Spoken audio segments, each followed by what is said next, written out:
하나님의 말씀은 에레미야 49장 7절로 시작합니다.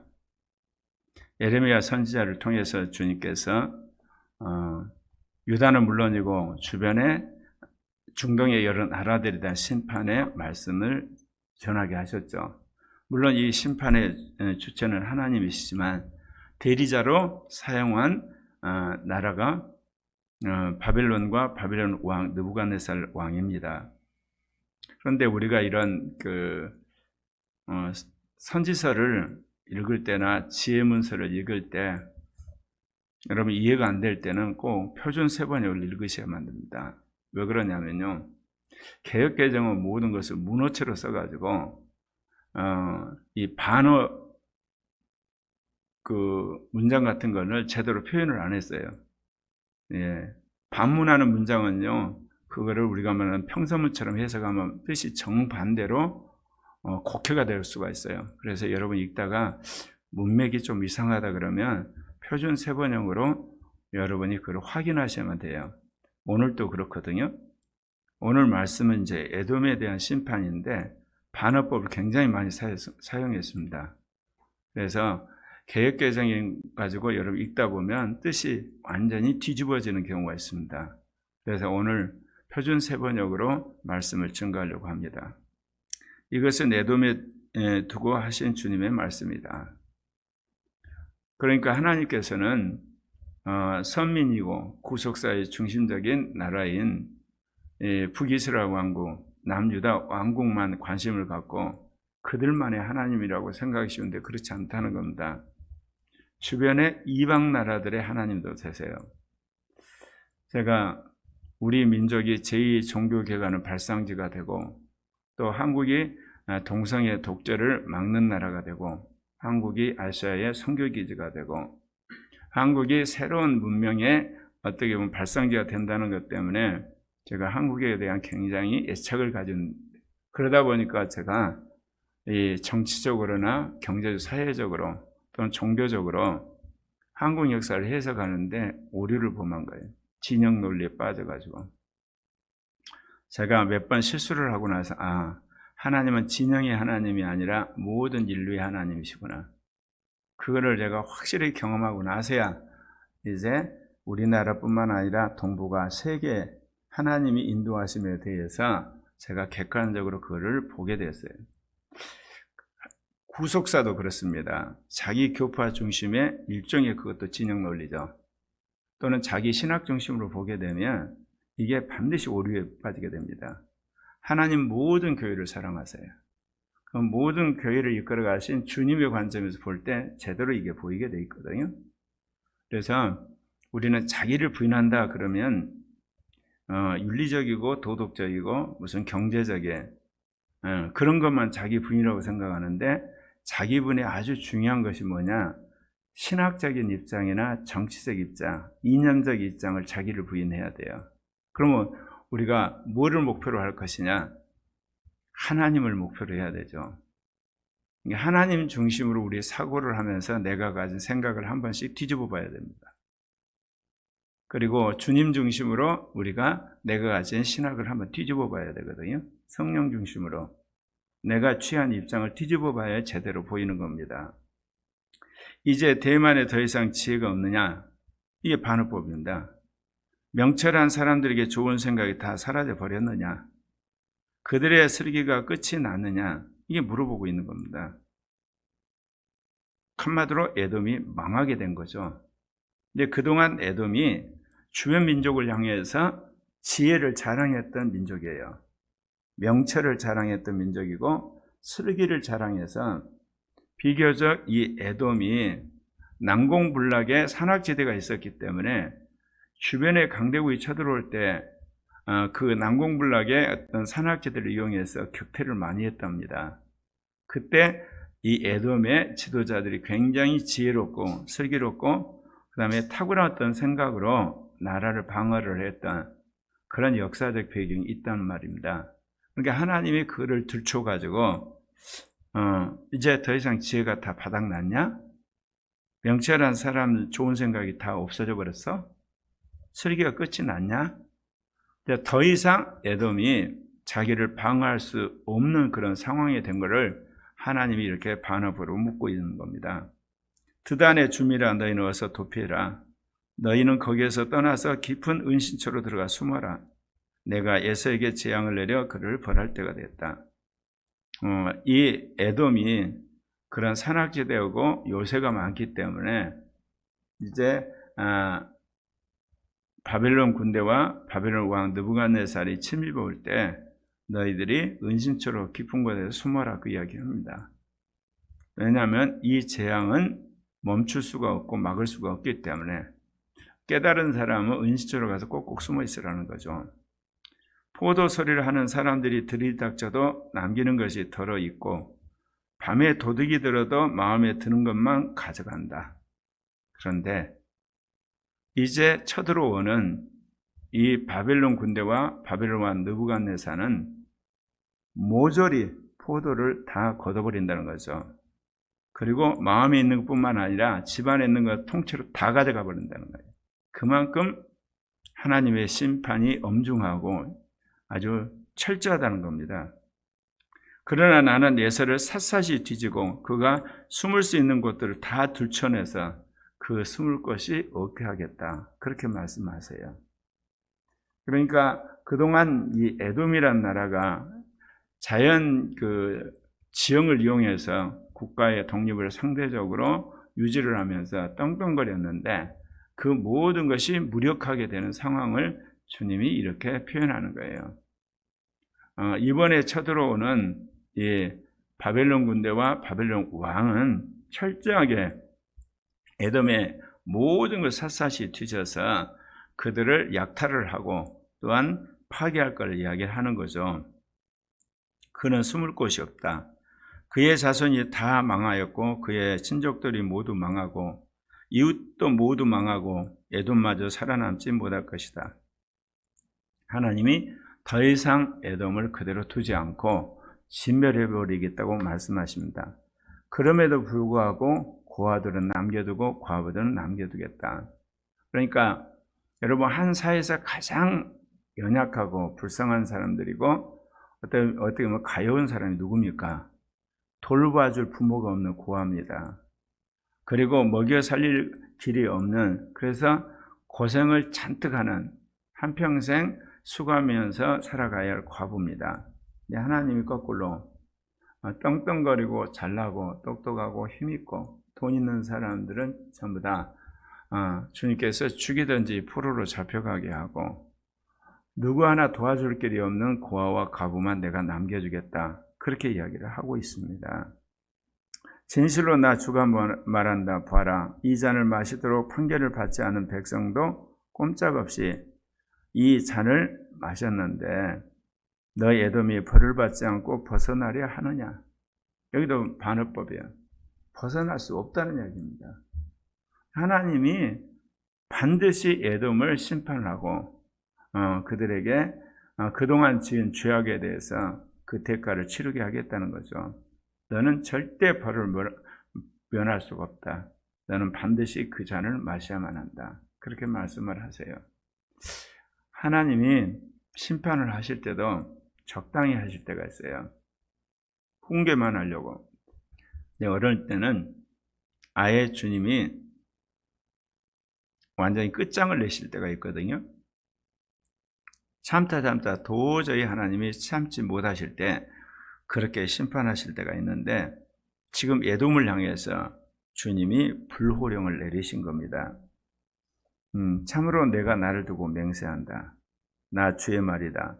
보스라는 폐허가 되어 놀라움과 조소와 저주의 대상이 되고 거기에 딸린 모든 성읍도 영원히 폐허가 보스라가 아마 에돔의 수도가 될 겁니다. 그곳이 폐허가 되고 주변의 성읍들도 다 폐허가 되어서 사람이 살 수가 없는 그런 지경으로 만들어버리겠다는 거죠. 그러면서 주님이 주변의 세계 모든 만민들에게 특사들을 보내가지고 다 불러 모은다는 겁니다. 그러니까 이 바벨론 군대와 바벨론 그 왕의 군대도 막강한데 주변의 나라를 다 동원해가지고 에돔을 쳐들어오게 하는 그래서 에돔을 완전히 초토화를 시키고 진멸해버리는 이야기를 하시는 겁니다. 그러니까 하나님이 중동에 있는 여러 나라들을 심판을 하시는데 그 중에서도 하나님이 아주 미워하고 증오하는 민족이 있을 수가 있어요. 교만하고 자고하고 그리고 하나님을 대적하는 민족들. 에돔이 그 중에 하나입니다. 에돔아 보아라, 이제 내가 너를 세계 만민 가운데 가장 하찮은 자로 만들어 사람들에게 멸시를 받게 하겠다. 그렇게 말씀을 하고 계십니다. 여러분 인생을 살아가면서 하나님으로부터 이런 미움을 받은 사람이 돼서는 절대로 안 되겠죠. 거꾸로 너는 나의 눈동자다. 너는 내가 지극히 사랑하는 내 맏아들이다. 또는 내가 너만을 생각하면 정말 항상 기쁘고 감격스럽고 어쩔 바를 모르겠다. 이런 표현을 하는 사람이나 그런 민족이 되어야 되지 않겠습니까? 나는 21세기 대한민국이 그런 나라가 되기를 정말 원해요. 근데 예수 그리스도의 복음을 믿지 않는 우리 민족이 어떻게 그렇게 되겠습니까?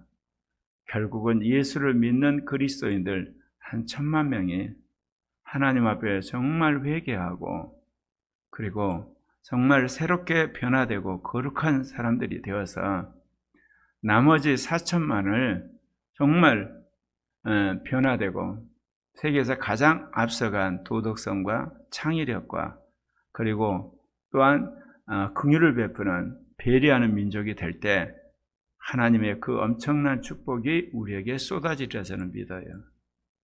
늘 말씀드린 것처럼 한 800만이 전 세계에 흩어져 있거든요. 디지털 시대에 우리가 그거를 네트워크화 시키면 비록 우리나라는 한반도에 갇혀서 땅덩이를 졌고 인구도 졌지만 문화적 영향력은 어마어마하게 커질 수 있는 그런 시대다 그 이야기입니다. 그러려면 교회가 개혁이 되고 교회가 대한민국을 이끌어갈 그런 지도자를 배출해서 하나님의 호의를 받는 그런 지도자와 교회가 될 때 꿈같은 그런 일이 이루어지게 된다는 거죠. 그래서 세계 인류에게 기독교의 이제 종주국은 서구가 아니고 그리고 미국이나 캐나다가 아니고 북미가 아니고 한국이란 걸 각인시키는 날이 와야 되는 겁니다. 그럴 때 한국 주도의 아시아 선교, 세계 선교가 마무리되는 거예요. 그러려면 그런 탁월한 지도자와 그리고 국가를 경영하는 그룹이 부상을 해야 되는 겁니다. 그들은 물론 성령 충만하고 성경의 말씀에 복종함으로 그러면서 시대를 앞서가는 혁신적 사고를 가진 글로벌 지도자들이요 그런 그룹들이 돼야 되는 건 말할 필요가 없겠죠. 너가 바위 틈 속에 자리 잡고 살며 산 꼭대기를 차지하고 산다고 누구나 너를 무서워한다고 생각하지 말아라. 그러한 너의 교만은 너 스스로 속일 뿐이다. 내가 아무리 독수리처럼 높은 곳에 내 보금자리를 만들어 놓아도 내가 너를 거기서 끌어내겠다. 네, 이 에돔에 관한 예언이 오바다서에 있어요. 그래서 수많은 성서학자들은 에레미야 선지자가 오바다서를 영향을 받아서 이 말씀을 증거했다 그렇게 이야기하는데 비슷한 덕이 오바다서에도 나옵니다. 에돔이 참혹하게 파괴되어 그곳을 지난 사람마다 그곳에 내린 재앙을 보면서 놀라고 조소하고 비웃을 것이다. 그렇게 말을 할 겁니다. 하나님께서 이제 제2 냉전 시대를 열었어요. 말씀드린 것처럼 세계 복음화를 하기 위해서 왕정, 독재 그리고 전체주의 국가를 무너뜨려서 자유롭게 교회가 복음을 전하는 그런 세계로 재편하려고 작정을 하신 거죠. 그래서 이게 이제 10년, 20년 걸릴지 30년, 40년 걸릴지는 모르겠지만 반드시 그렇게 하시고 말 겁니다. 그래서 이 중국과 북한 그리고 러시아, 이란 그리고 거기에 이제 딸려 있는 베네수엘라라든지 그런 이제 권위적인 국가, 독재 국가, 왕정 국가들이 그러면서 이제 거기에 이제 부수적으로 사우디나 그다음에 예멘이나 그런 그 중동의 왕정 국가도 함께 무너지는 날이 올 겁니다. 그러기에 세계 교회는 깨어나서 마지막 주님이 우리에게 주신 이 아시아 선교, 세계 교회 개혁하는 그리고 복음을 전하는 준비를 해야 되고 또 그렇게 해야 됩니다.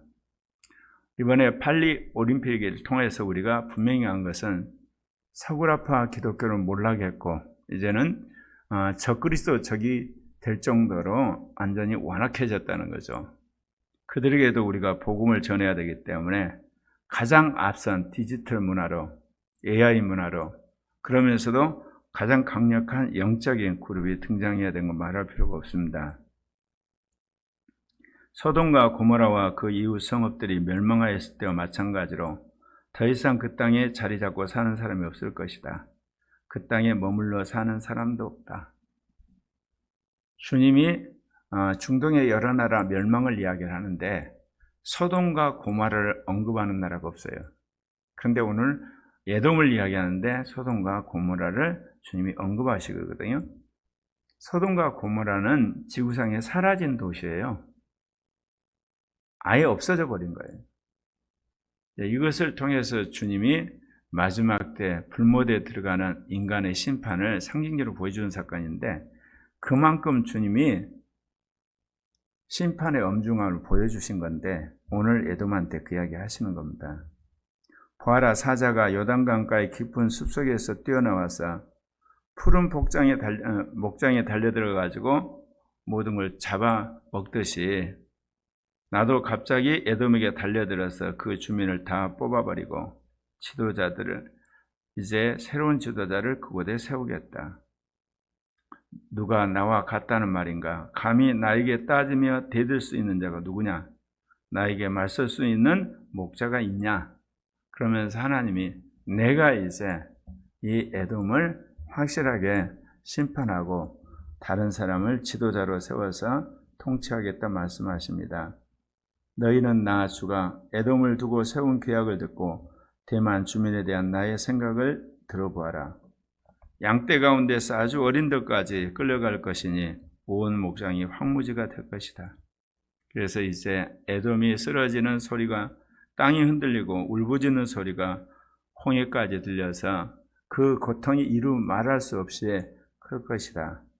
적이 독수리처럼 날아오고 보스라 위에 두 날개를 펼침으로 말미암아 에돔의 용사들은 해산한 여인처럼 그 마음이 공포에 사로잡히고 말할 수 없는 슬픔과 괴로움 속에서 나날을 보내게 될 것이다. 주님이 그렇게 이야기를 하십니다. 우리가 분명한 것은 세상이 굉장히 격동하고 있잖아요. 자연현상도 그렇고 사회도 그렇고 그리고 세계적인 그런 정세도 이렇게 어쩌면 2차 대전은 전쟁으로 그랬지만 지금은 전쟁 아닌 그 모든 것들이 다 일어나는 그런 어수선한 그런 상황들은 세상이 종말이 온 것이 아니라 세계 선교를 하는 패권이 바뀌는 거예요. 주도권이 바뀌고 주체가 바뀌는 영적인 변동이 일어난 것과 동시에 정치적인, 경제적인, 사회적인, 군사적인 그런 변동이 일어나는 겁니다. 이러한 변화의 중심에 말할 필요 없이 한국과 한국 교회가 있습니다. 이때를 위해서 우리와 우리 교회를 주님 부르셨어요. 어제 그런 말씀을 여러분들에게 드렸는데 제가 몇 번 이야기를 했는데 제가 쇼크를 먹었다고 그랬죠.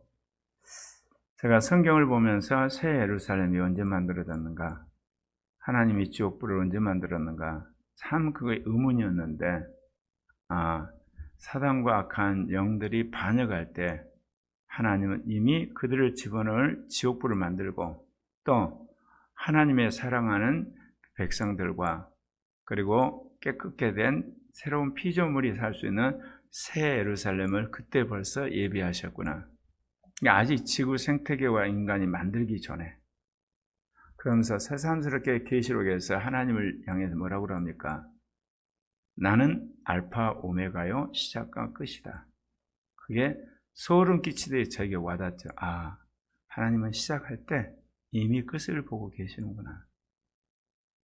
예수님을 향해서 뭐라고 그러냐면 알파 오메가요 처음과 나중이요 시작과 끝이라고 그래요.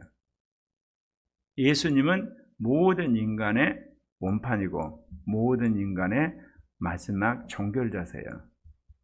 우리는 그리스도를 닮도록 창조되었고 마지막 그리스도 앞에서 심판을 받아요. 그렇기 때문에 이 땅에 사는 날 동안 우리가 늘 기리고 또 닮아가야 되고 바라야 될 게 그리스도입니다. 그리스도를 따라 살아가는 사람, 그리스도를 충성하는 사람들 가운데서 하나님께 천사를 통해서 14만 4천이라고 인을 치는 거예요. 그들의 숫자가 차야 되는. 그래서 우리가 이 마귀의 싸움에서 가장 중요한 게 뭐라고 그랬습니까?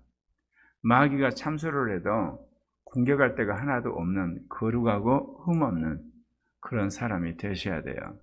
그러면 내가 어떻게 해서 거룩하고 흠없는 사람이 되어서 이 영적 전투에서 사단과 싸움에 승리할 수 있느냐? 여러분의 삶 속에서 양심이, 성경이, 성령이 그리고 다른 사람이 여러분의 잘못을 지적하면 변명하지 마시고 여러분 인정하고 회개를 하고 여러분 옛사람을 뜯어고치셔야 돼요. 사회적인 평가는 별 문제예요. 그 다음 문제예요. 지금 하나님 앞에서 그래야 된다는 거예요. 또 그 사람 앞에서가 아니에요. 하나님 앞에서 내가 사람들한테 변명한들 하나님 앞에 무슨 소용이 있습니까? 사회 속에서 여러분이 그래도 이렇게 인정을 받은지 하나님 앞에서 인정 못 받으면 무슨 소용이 있습니까? 제가 성령 세례를 받고 이날까지 늘 하나님 앞에서 내가 어떤 존재인가? 마지막 그리스도 심판 때에서 나는 어떻게 살아야 되는 건가? 그거를 지금 성령이 미리 알려주시는 거예요. 죽어봐야 되는 게 아니에요. 재림해봐야 되는 게 아니라고요. 영이신 하나님이 말씀하시는 거예요. 그렇기 때문에 그리스도인은 종말을 보지 않았는데 이미 종말을 땡겨서 지금 종말론적으로 살아간다고 해요. 우리가 창조 때 없었지만 이미 창조할 때 하나님이 계획하신 바를 우리가 이미 알고 그렇게 사는 거거든요. 그래서 이번에 그 말씀을 받으면서 새삼스럽게 하나님은 알파 오메가고 시작과 끝이란 것. 예수 그리스도가 알파 오메가요. 처음과 나중이요. 시작과 끝이라는 말씀이 저한테 확 와닿았어요. 아, 우리는 아무것도 아니구나. 그렇기 때문에 하나님이 시작하신 것을 성령 안에서 받아서 우리가 그거를 깨닫고 이제 이루어질 끝에 대해서 또 성령이 하시는 말씀에 따라서 확신을 가지고 가야 되겠구나. 그래서 지금까지 제가 저 자신을 바라보면서 정말 주신 말씀에 환호성을 질렀다가도 이루어진 현실을 보고 내가 참 이렇게 어떻게 보면 낙심은 아니지만 좌절을 겪었던 적이 많지만 다시금 말씀 안에서 일어서게 된 겁니다. 아, 이게 분명하구나. 물론 제가 좌절을 했다고 해서 옆으로 간 적은 없어요. 계속해서 꾸역꾸역 앞으로 정진을 해왔는데 앞에 장벽이 있으니까 못 가잖아요. 두리번 하다가 보면 구멍이 뚫려서 지금까지 왔는데